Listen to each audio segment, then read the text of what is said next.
వస్తాను ఒకసారి జిల్లా నుంచి అప్డేట్ చూద్దాం. కరీంనగర్ లో కొంత ఇంట్రెస్టింగ్ ఫ్యాక్టర్ అని చెప్పాలి, ఎందుకంటే అక్కడ చతుర్ముఖ పోర్ అనుకోవాలా. ఎందుకంటే కాంగ్రెస్ పార్టీ గతంలో అక్కడ కనీసం పెద్దగా ఎక్కడ ఎఫెక్ట్ కూడా చూపించలేకపోయింది. అట్లాంటి ఈసారి అధికారంలో ఉంది కాబట్టి అక్కడ నుంచి మంత్రి పొన్నం ప్రభాకర్ ఉన్నారు కాబట్టి ఈసారి ఎంతవరకు కాంగ్రెస్ పార్టీ మున్సిపాలిటీలో వార్డులను కైవసం చేసుకుంటుంది అన్నటువంటి క్వశ్చన్ అట్లా ఉంటే, బీఆర్ఎస్ బలంగానే ఉంది గంగుల కమలాకర్ రూపంలో, బీజేపీ మరింత బలంగా ఉంది, కేంద్ర మంత్రి అక్కడ ఉన్నారు కాబట్టి ఈవెన్ ఎంఐఎం కూడా అక్కడ అంతే బలంగా చూపిస్తోంది. గతంలో కూడా మనం చూసాం ఎంఐఎం 6-7 స్థానాల్లో కూడా 6-7 వార్డుల్లో కూడా ఎంఐఎం కైవసం చేసుకుంది. ఒకసారి కరీంనగర్ అప్డేట్ చూద్దాం. నా కరెస్పాండెంట్ చంద్రశేఖర్ సిద్ధంగా ఉన్నారు.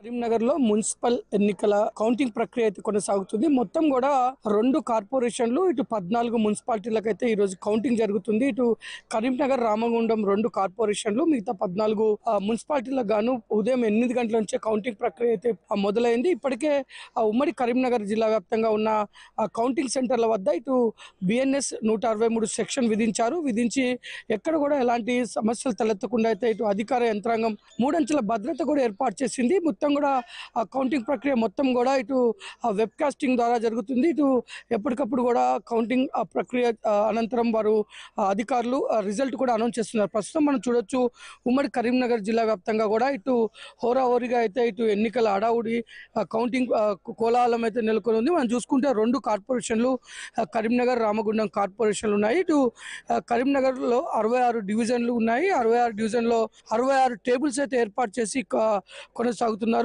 అలాగే ఇటు సుల్తానాబాద్ లో 15 వార్డులు ఉన్నాయి. ఇక్కడ కొంత కాంగ్రెస్ పార్టీ ఆధిక్యత ప్రదర్శించే అవకాశం ఉందని తెలుస్తుంది. ఇటు మంత్రిలో చూసుకుంటే 13 వార్డులు ఉన్నాయి, 13 టేబుల్స్ ఏర్పాటు చేశారు. ఇక్కడ కాంగ్రెస్ కూడా ఇక్కడ ఆధిక్యంలో ఉండే అవకాశం ఉందని చెప్తున్నారు. పెద్దపల్లి చూసుకుంటే 36 వార్డులలో 20 పైగా కాంగ్రెస్ కు వచ్చే అవకాశం ఉందని చెప్తున్నారు. ఇక్కడ 36 టేబుల్స్ కూడా ఏర్పాటు చేశారు. ఇటు జగిత్యాలో చూసుకుంటే మొత్తం 50 వార్డులు ఉన్నాయి. 50 వార్డులకు గాను 50 టేబుల్ ఏర్పాటు చేసింది. ఇక్కడ ఇండిపెండెన్స్లే హవాగా అయితే చెప్తున్నారు. మనం ధర్మపూర్లో చూసుకుంటే కూడా ధర్మపూర్లో కూడా ఇటు కాంగ్రెస్ పార్టీ హవా ఉందని చెప్తున్నారు. రాయకర్లో చూసుకుంటే 12 వార్డులకి ఇటు కాంగ్రెస్ పార్టీ హవా ఉండే అవకాశం ఉందని చెప్తున్నారు. ఇటు కోరుట్ల కూడా 32 వార్డులలో కూడా ఇటు కాంగ్రెస్ పార్టీ 33 వార్డులకు గాను కాంగ్రెస్ పార్టీ 15 వార్డులు గెలుపొందే అవకాశం ఉందని చెప్తున్నారు.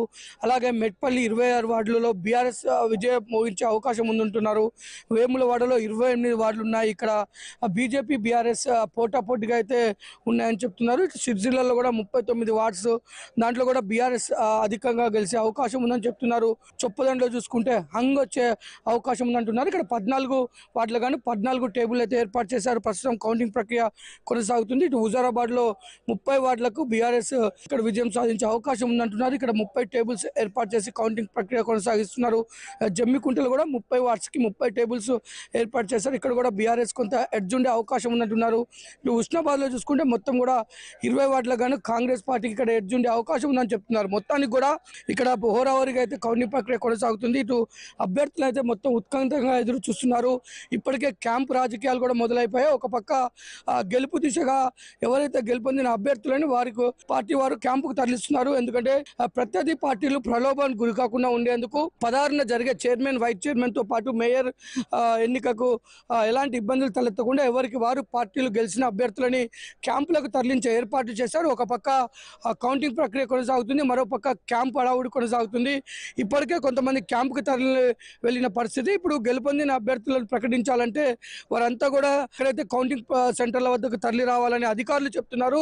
ఆ కౌంటింగ్ సెంటర్ల దగ్గర ఉన్న అభ్యర్థులకు మాత్రమే డైరెక్ట్ గా వచ్చిన అభ్యర్థులను మాత్రమే గెలుపొందిన వారికి ప్రకటించే అవకాశం ఉంటుంది. వారు లేని వేళ కుదరదని చెప్పుకున్న పరిస్థితి అయితే ఉంది. ఇప్పటికే క్యాంపుకు వెళ్ళిన వారు కూడా తిరిగి వచ్చే పనిలో అయితే ఉన్నారు. మొత్తం కూడా ఉమ్మడి కరీంనగర్ జిల్లా వ్యాప్తంగా ఇటు బీఆర్ఎస్, కాంగ్రెస్ పార్టీ అయితే పోటాపోటీగా అయితే క్యాంపులు ఏర్పాటు చేస్తున్న పరిస్థితి అయితే కనబడుతుంది.